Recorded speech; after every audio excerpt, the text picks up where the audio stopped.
Hare Krishna. So this is Srimad Bhagavatam, 8th canto, chapter 5, text 26.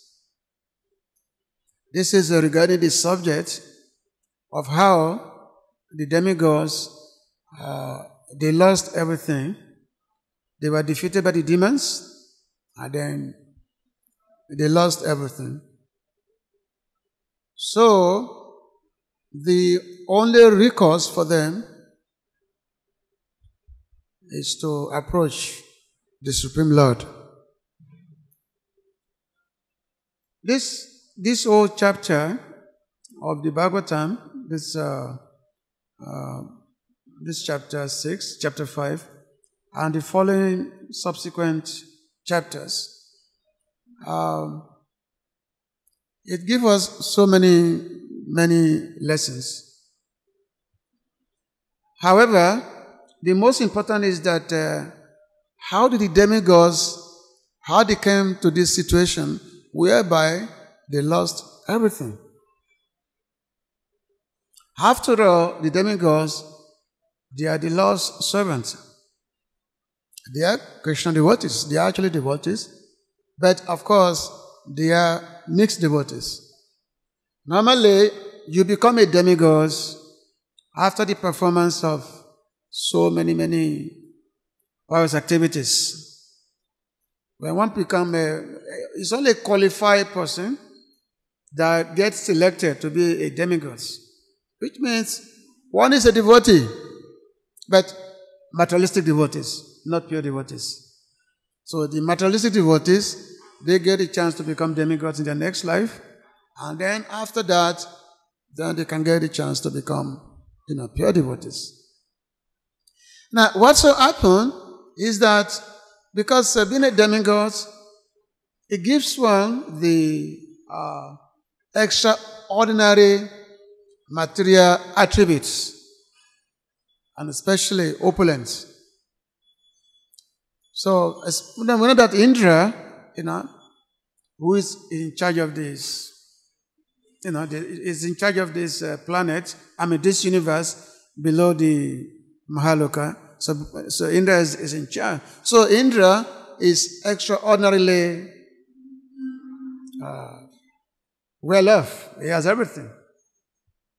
But sometimes he gets bewildered. He gets bewildered by his own prosperity. So much so that sometimes he fails to recognize those who are his superior. So therefore, whenever he does that, then he gets punished. And then the demigods, they get defeated by the demons, which is exactly what has happened here. Normally, in the performance of devotional service to Krishna, there are certain things by which a devotee always have to guard against. Those things are knowingly committing offenses and unknowingly committing offenses. When we knowingly committing offenses, we get a reaction. And when we unknowingly commit offenses, we get reactions. So I will try to analyze both knowingly and unknowingly committing offenses. So Indra, he was riding on the back of his elephant, Airavata. He was riding, and then the vast money was passing by. So the vast money, we know, is a great sage, and is also a great devotee of the Lord. He's a great devotee of Krishna. And the vast money, it's not an ordinary money. It's also an incarnation. It's an expansion of Lord Shiva. So the vast money is a great Vaishnava himself. So one time, as Indra was going on the back of his elephant, so the vast money was passing by, and he said, "Oh, Indra, here's Indra." And then he took off his garland and then gave it to Indra. He wanted to, to give blessing to Indra. But Indra, because he was riding on the elephant, Airavata elephant, and he saw that this sage was simply passing by, so Indra became blind. It's like he said, oh, who's this person? Who's this sage? Giving me his garland. Doesn't he know that I'm the great Indra? And then he took the garland and he put it on the trunk of his elephant. So the elephant, Airavata, is an animal, he doesn't know anything. So he simply threw the garland away and crushed it with his foot. So saying this, Vasamuni became angry. Because the Vasamuni is such a person that he easily gets angry and he easily gets pleased. That is his quality. So the Vasamuni cursed Indra. He said, okay, you will lose everything because you're so blind. So therefore, I curse you to lose everything. So immediately, as a result of this, so Indradev, the demigods, they got defeated by the demons. They were chased out of their kingdoms, their palaces. So the demons, they took over. And then the demigods, so they lost everything. So this is an offense so this is what happens when one knowingly commits offense to devotees. Because we may consider ourselves to be, to be a great devotees. Because sometimes this may be due to maybe our birth. Sometimes we have a high birth. Sometimes we are very, very highly knowledgeable sometimes. So when we have all this high position, the tendency sometimes is to be condescending on those that we feel are junior or inferior to us. We become condescending to them. Even sometimes when an advanced devotee is coming, and then sometimes we feel ourselves even superior to that devotees. And especially, let's say the devotee is not so-called, let's say it doesn't have much knowledge according to our estimation. And then we start judging that person. That, oh, who is this person? I'm so better than this particular person. So doing that, such kind of offenses, it can be a detrimental to our devotional progress. So that's why it mentioned that offenses to devotee can create the greatest havoc in the life of a devotee.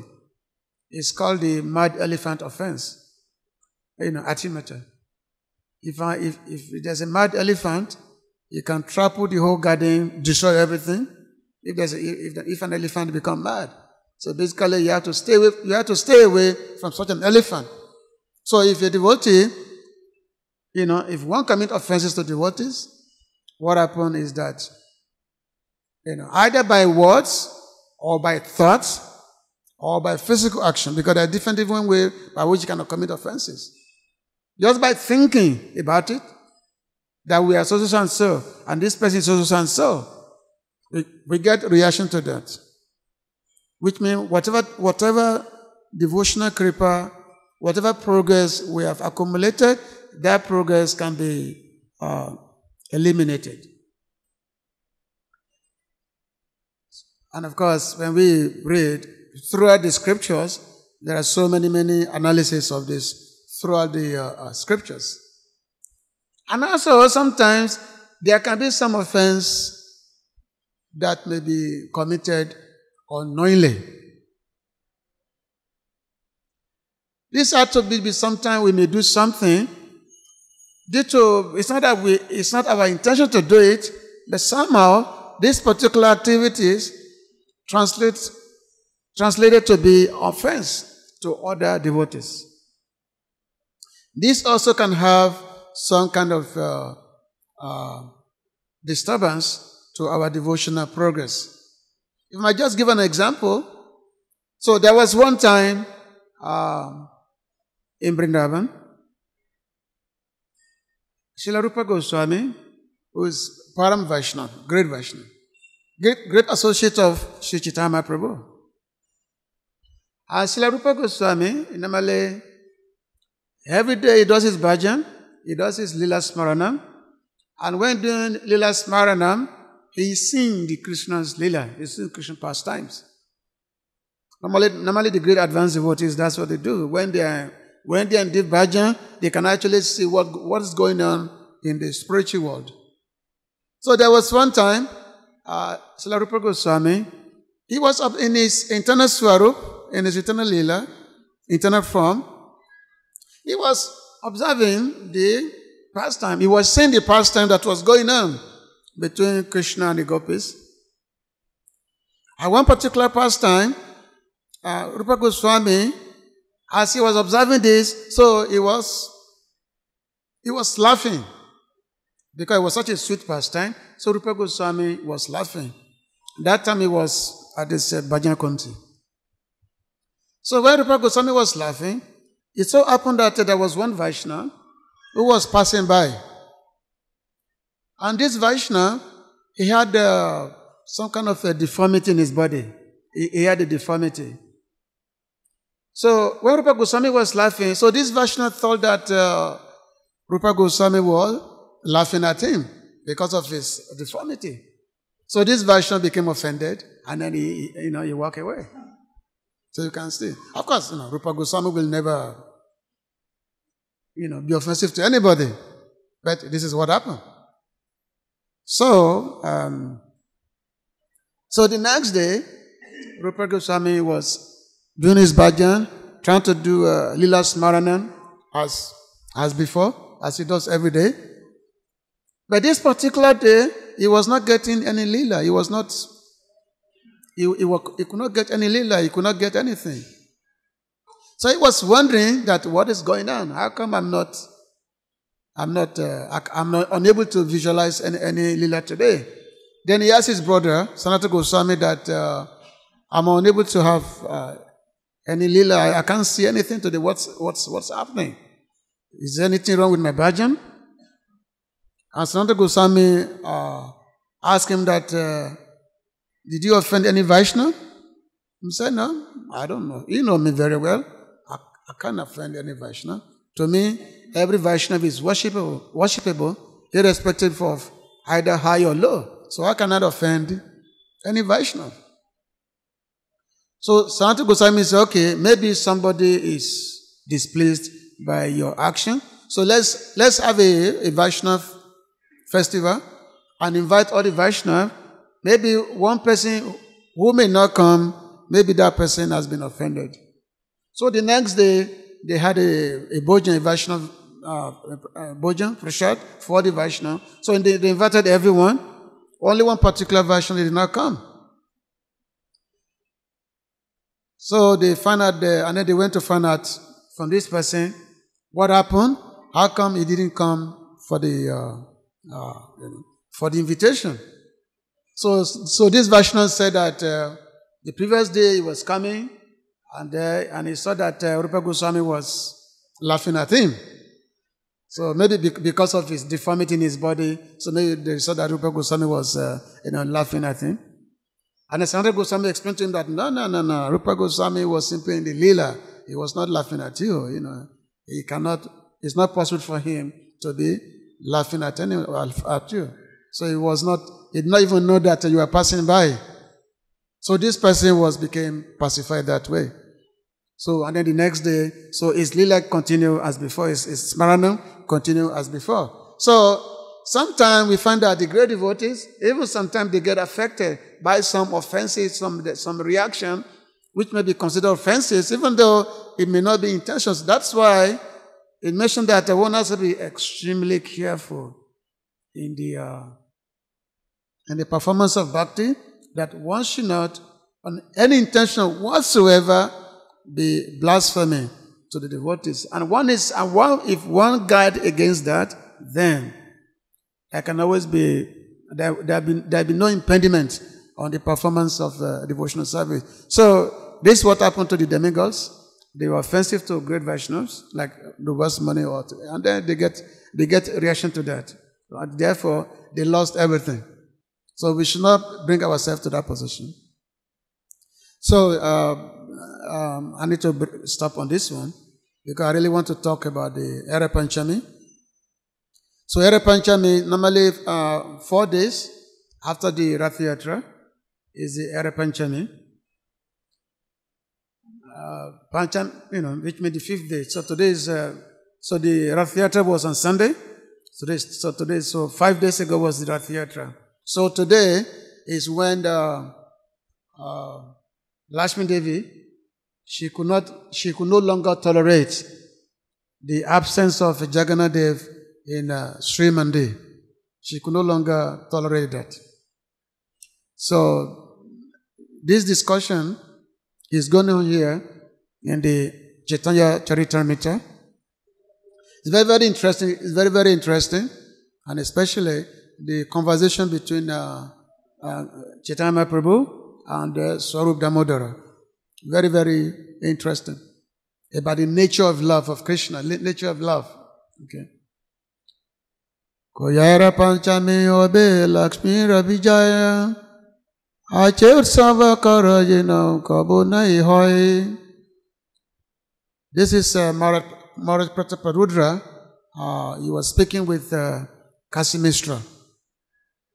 He said, tomorrow will be the function of Hare Panchami or Lakshmi Vijay. Hold this festival in a way that it has never been held before. Naosaba Korotaiche Bisesa Sambara Dekima Prabhu Yache Hoya Chamatkara. King Prataparudra said, hold this festival in such a gorgeous way that upon seeing it, Chaitanya Mahaprabhu will be completely pleased and astonished. Takurira Bandare Hara Amara Bandare Chitabasha Kinkini Hara Chata Chamare. Take as many printed cloths, small bells, umbrellas, and chamaras as there are in my storehouse and in the deity's storehouse. Jajabrinda Pataka Gataya Karamandan Nanabadya Nitya Dolaya Karahasajan. Collect all kinds of small and large flags and ringing bells, then decorate the carrier and have various musical and dancing parties accompany it. In this way, decorate the carrier attractively. The Guna Koreya Kora Sabaupaka Ratayata Hote Yache Hoya Chamatkara. You should also double the quantity of prasad. Make so much that it will even surpass the Rath Yatra festival. Because this particular day, Lakshmi and her associate, they were leaving the Srimad. They were going on a procession towards Gunticha Mandi. So Prataparudra, he wanted this festival, this procession of Lakshmi Vijay, Lakshmi, to be a very great procession. He wanted to be a grand event, because Lakshmi herself, she's coming out of the temple now.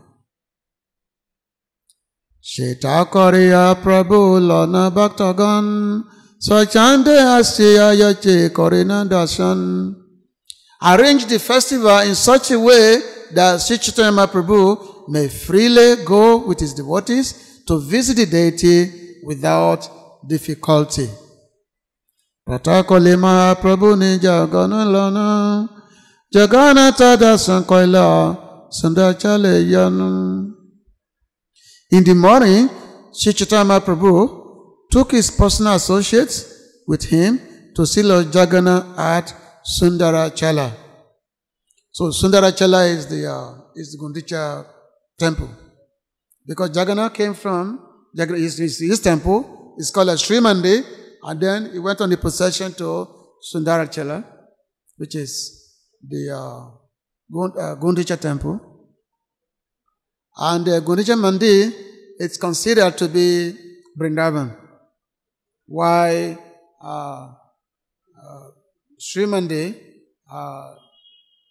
it's compared to Dwarka, or some say Kurukshetra, because Jagannath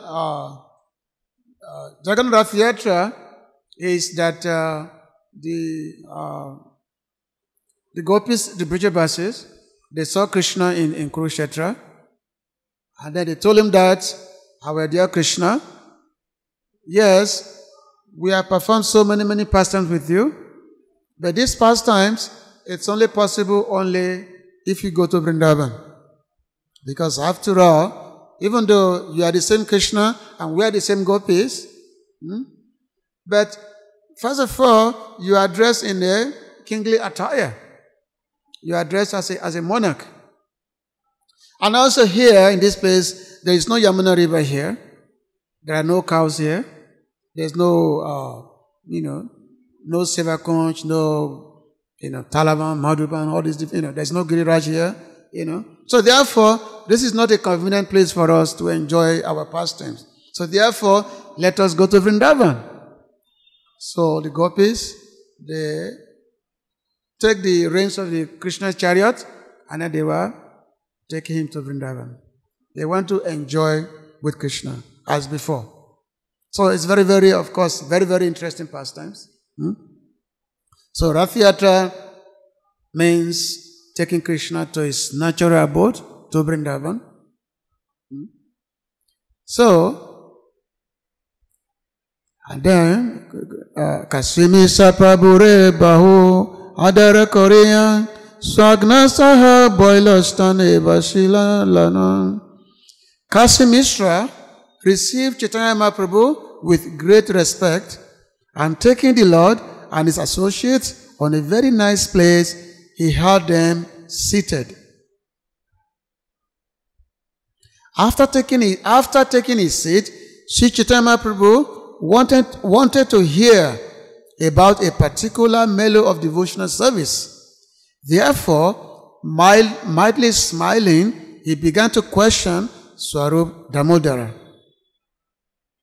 Yadhyabhijana korena dakaraya vihar sahaja pakara kore parama udar tabe vatsara made hoya ekabar bindavana dekite tara utkanta par. Although Lord Jagannath enjoys his pastimes at Dwarka Dam and naturally manifests sublime liberality there, still, once a year, he becomes unlimitedly eager to see Vrindavan. So Jagannath, like Krishna himself, he becomes very, very much eager to go to Vrindavan. Very eager. When you read the book like Lalita Madhava, this describes very, very much the intensity of separation that Krishna is feeling for the inhabitants of Vrindavan. Even though, even though he's a king in Dwarka, even though he's surrounded by thousands of coins. In Dwarka, Krishna has 16,108 coins. So many coins. And all these coins, these are actually Lakshmis. They are Lakshmis. Their beauty cannot be, there is no comparison to any form of material beauty. Their beauty is to the most extreme. Their qualities to the most extreme. They are extremely affectionate to Krishna. When you talk of their dear wife, they are their dear wife. Never argue with Krishna, except Satyabhama. Only Satyabhama agrees with Krishna. So, so the gopis, the queens, they were very, very highly submissive to Krishna. So, but still, every night, Krishna will always calling on the gopis, chanting gopis' names. Gopi, Gopi, Gopi, Radhe, Radhe, this is, So sometimes the queens, they will say that, dear Krishna, aren't we enough for you? Is there anything that you cannot get here? Is there anything you keep calling all these gopis, gopis? What is lacking in us?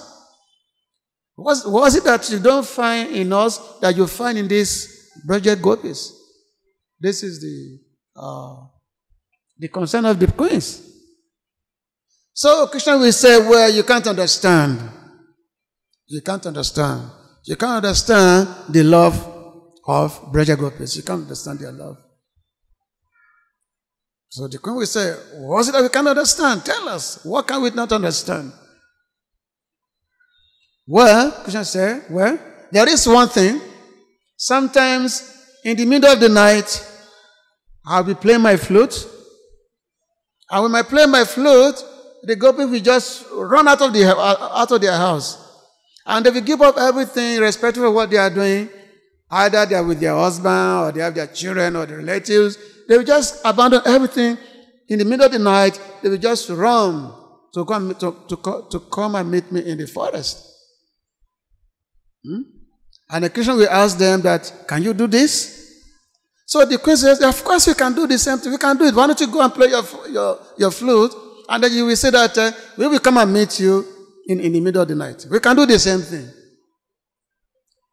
So Krishna will say, okay, this particular night, I'm going to be playing flute on the seashore, and I will see which of you will come. So Krishna issued a challenge to the queens. So the queen said, yes, let's do that. And then, so in the middle of the night, Krishna will start playing flute.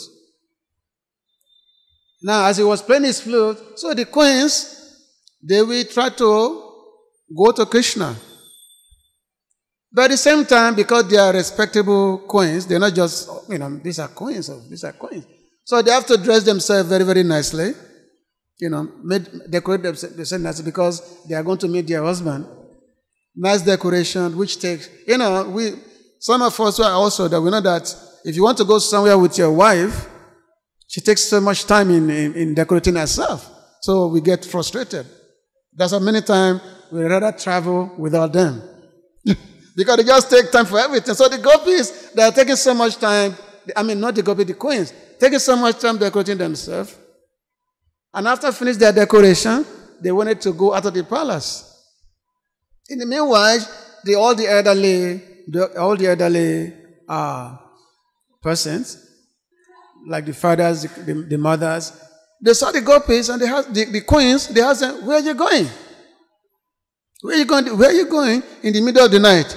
They said, oh, we are going to meet Krishna. We are going to meet Krishna. He's playing his flute. And they will say that you're such a respectable queen. How are you going to go out in like this? No respectable woman goes out of the house like that. This is not something that you can do. And then the queens, then they will go back to the palace. They could not go. Whereas the gopis, they don't care for anything. They don't even care for their state of dress or undress. They just abandon everything and just go in whatever state in whatever state they are in. They just go and run to the forest to meet Krishna. So that love of the gopi, you cannot find in Dwarka. And that's why it's mentioned that Krishna is perfect in Mathura, is more perfect in Dwarka, but is most perfect in Vrindavan.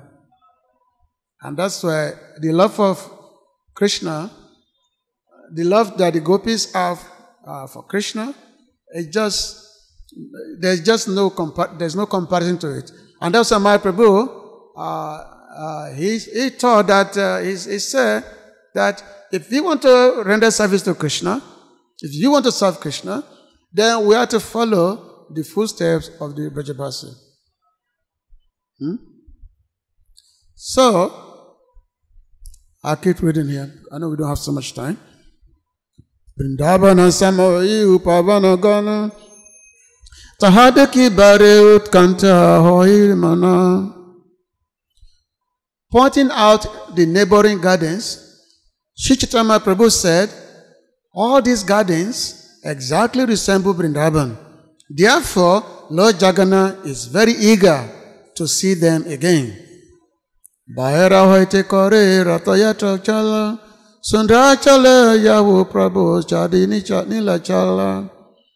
Externally, he gives the excuse that he wants to participate in the Rath Yatra festival, but actually he wants to leave Jagannath Puri to go to Sundarachala, Gundicha temple, the replica of Vrindavan. So Gundicha temple is Vrindavan replica. So Jagannath is very, very eager to go there. So Vrindavan is a natural environment. Vrindavan is the kingdom of, is actually the home of God. And when you are at home, when you are at your house, your kingdom, you feel at home there. So Gundicha temple is exactly like Vrindavan. So, and this is where Mahaprabhu, he was staying there and trying to enjoy these pastimes of Jagannath coming to Gundicha temple. The Lord enjoys his pastime day and night in various flower gardens there. But why did he not take Lakshmi Devi, the goddess of fortune, with him? So Mahaprabhu was asking Swarup Damodara this question, that how is it that the Lord leaving the Jagannath temple, his temple, and going to Sundarachala, Gundicha temple, which is like a replica of Vrindavan, how come he did not take with him Lakshmi Devi, his wife? Instead, he took with him his brother, Baladev, and his sister, Subhadra. How come he did not take his wife with him? So this is the point, this is the question which Mahaprabhu is asking here. Swarupa kahe suna Prabhu karama here. Vrindavana Krida Lakshmira Nayadika. This is a very good one. So Swarup Damodara reply, my dear Lord, please hear the reason for this. Lakshmi Devi, the goddess of fortune, cannot be admitted to the pastimes of Vrindavan. Cannot be admitted to the pastimes of Vrindavan. And then we can continue reading. Vrindavan Ilaya Krishna Ra Sahaja Gopigana Gopigana Vina Krishna Ra Kari Harite Nare Nama Mana. In the pastimes of Vrindavan, the only assistants are the gopis. But for the gopis, no one can attract the mind of Krishna. Which means, only persons in this world, in this creation, that can attract Krishna's mind are the gopis. No one else. Not the unlimited Lakshmi Devis. They cannot attract Krishna's mind. Prabhu kahe yata chale Krishna ragaman subhadra hara baladeva sange duijan. The Lord said, using the cow festival as an excuse, Krishna goes there with Subhadra and Baladev. All the pastimes with the gopis that take place in those gardens are very confidential ecstasies of Lord Krishna. No one knows them. Since there is no fault at all in Krishna's pastimes, why does the goddess of fortune become angry? So on the Hare Panchami day, because Lakshmi Devi could no longer tolerate the absence of her husband in a temple, so she took her associates with her and decided to go to Gundicha temple. And of course she was very, very angry that her husband was not there. She was very, very angry that she was abandoned by her husband. She was abandoned. So she became angry, and then taking all her associates, and then she arrested all the servants of Jagannath. She arrested them, bind them, get ready to punish them, because they dared to allow Jagannath or Krishna to go to to go to Gundicha temple, with the plea of going on Rath Yatra. Rath Yatra is just a plea by which the Lord used so that he want to be in Vrindavan. He want to relish this wonderful association of the gopis of Vrindavan. That's why he went there. That's why he goes to Gundicha temple. So this conversation is going on. There's a very, very interesting conversations. This you will find in the Chaitanya Charitamrita, Madhya Lila chapter 14, which is the description of the Vrindavan pastimes. So it's very, very interesting read that you can read, because we don't have so much time here to. Otherwise, it can take at least about an hour to discuss what is going to be. We don't have so much time, as we all have so much things to do. Okay. Anyway, thank you very much for listening. If any question or comments, any question for anybody?